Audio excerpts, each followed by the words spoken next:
مازدیګری او د چهار دیوال چکر.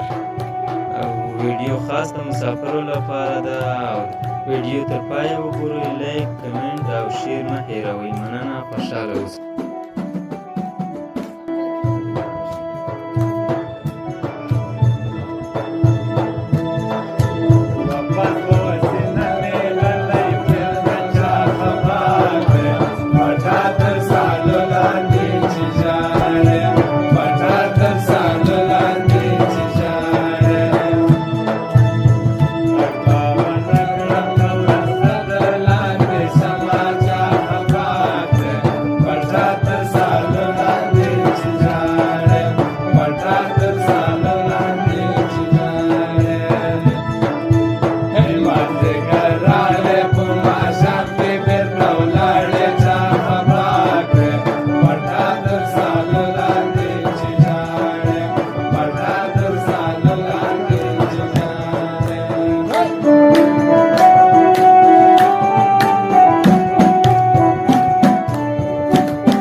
Thank you.